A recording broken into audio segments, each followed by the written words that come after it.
Hi there. So, thought I'd come on live. I think lives get more, people see lives more than um, Facebook posts. And I've come to one of those things with my crochet where I'm not quite sure. I've just done something and I should have done it in a different yarn. So I thought I'd come and have a chat to you. And what I wanted to chat to you today is kind of the basis for the monthly movement classes that I'm wanting to run. Um, and hoping that if I explain kind of how I got here, whether it would help you see whether that's going to be something that's useful for you. So I've had knee pain since I was little, and I can remember which house I lived in when I had knee pain, and so I know that I was around about 11 or 12 when my knee started hurting. And going to the doctors, it was just diagnosed as growing pains, which so much is at that age, isn't it? But it was just this ache, this bone ache. It was really hard to describe. I couldn't draw it. My mum used to try and get me to draw my pain, which um, just made me so confused. I don't know how you can explain in a drawing a pain. Um, but it was horrible pain. And uh, around this time, I did a high jump at school and I overextended over the high jump. And I remember landing and just my back spasming and seizing. And I've been brought up really not to create a fuss or make a fuss. So I managed to kind of un unseize my back and go back to carry on doing it. And it was from then that I really started to have back issues as well as the knee pain. And it was just something that I learned to deal with and cope with. Um, and I always thought that if it started affecting my horse riding, that I would do something about it. So it was when I was at college, um, and I found I couldn't do rising trot without my knee hurting with every movement, um, and I couldn't muck out properly. I was waking up and my back was hurting, and it was getting to the point where my back was always hurting. I couldn't. It was my lower back, and I couldn't lay down, I couldn't sit, I couldn't stand, just couldn't find a relief from it. So I went to see a chiropractor. Amazing. Really helped with easing that pain, but told me to take it easy for the next few days, which I did. Um, but within a few weeks, it started hurting again, and that kind of started me on my journey back and forth to chiropractors and osteopaths to try and kind of ease the problem. And I had numerous falls off horses, which probably didn't help. But I just was under the impression that I couldn't do anything to help my pain. The only person who could was somebody else, somebody who had a certain skills or um, certain qualifications who could help. And even then, it was only um, short-term help. So it was amazing for me when I first discovered Katie Bowman, who is a biomechanic. I think she's an engineer and she works in with kinesiology. She just understands how the body works. Um, and she, I found her. She used to write a blog called Katie Says, um, and I think she updated it weekly. It was meant to be for her students, but it was an open blog.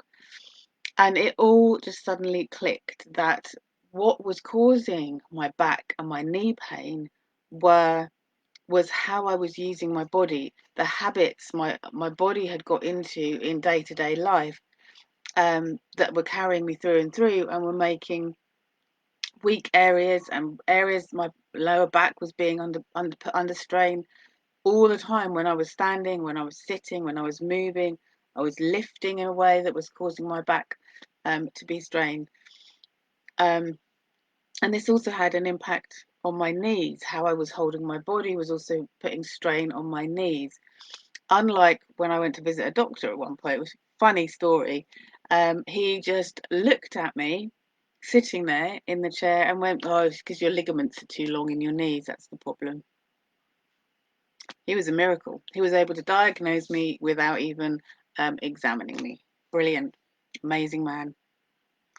Anyway, so a lot of work. So I found out about Katie when my youngest was just under a year, and he's 13 this month. So I've been following her work for quite a while.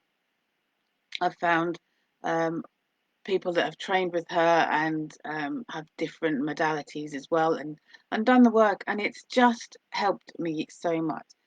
Understanding the habits I've got that have created issues and the stuff that I used to do when I was little. So horse riding has a huge effect on um, how your body,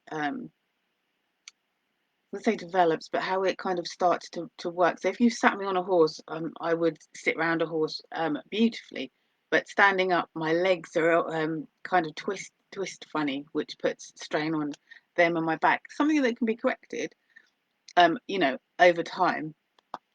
But it's just these little compensations that my body's been making, and it has been since I've become more aware of these and know the exercises that you need to do, um, and how to do them, because it's not just doing a calf stretch, but knowing how to set yourself up in a calf stretch, to be aware of what the rest of your body's doing as you're in that calf stretch. So you're not leaning forwards, um, you're not pushing your pelvis forward, you're not pushing your chest forward, but you're all kind of getting yourself in line so that you're really working on that calf muscle, for example, which will then impact on helping your body be in better balance and support your back.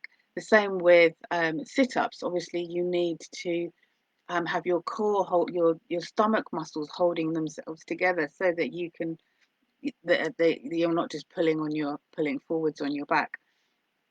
But how you do sit-ups is breaking it down, so you do little bits by little bit, so you're not actually putting more stress on your back or your neck as you're doing a sit-up, but ways to work the core so that it can support the rest of your body. And I just find it really interesting, and it's given me more confidence to try new things. And because I've got stronger and I release tensions and become a bit more aware of how my body works, it means that I can do things a little bit more confidently. I don't feel like I'm not coordinated or not balanced or just can't do something. It means that I can figure out how to change body habits and where I need to strengthen so I can do them. And it was really the key for me to sorting out my backache. Doesn't mean I don't get back pain or knee pain. I do occasionally if I've got run down, or I've been lugging the youngest one around a lot. But it does mean that I know what exercises to do, and I know that I can still need to strengthen, um, and what I need to do that. I think I've said what I need to do so many times. Um, so yeah, that is the first thing. The habits that you've put your body through, and your body's got into, are going to be so heavily influenced. And it won't matter how many chiropractors or physio appointments or massages or anything else you get, if you're not doing some more work to back that help up, then you're just going to keep going in this cycle. So that is one of the key things that's made me want to come and work with you and help out and create this course, is to give people the understanding and the awareness of their bodies. And, nothing more makes me more sad when people say I've got a hip, or I've got a bad back, or I'm getting old before my time, or um, I can't do that um, because of this problem. So if you're interested, I'm hoping to have the first date at the end of this month on a Saturday. I'd love you to come along and learn a little bit more about your body and how it is put together and how you've been using it, and to start celebrating it a little bit more, and helping to retrain it so that it can work to its optimum. So if any of that has resonated, or you want to make any comments, then do put something below, and I shall speak to you soon. Right, bye bye.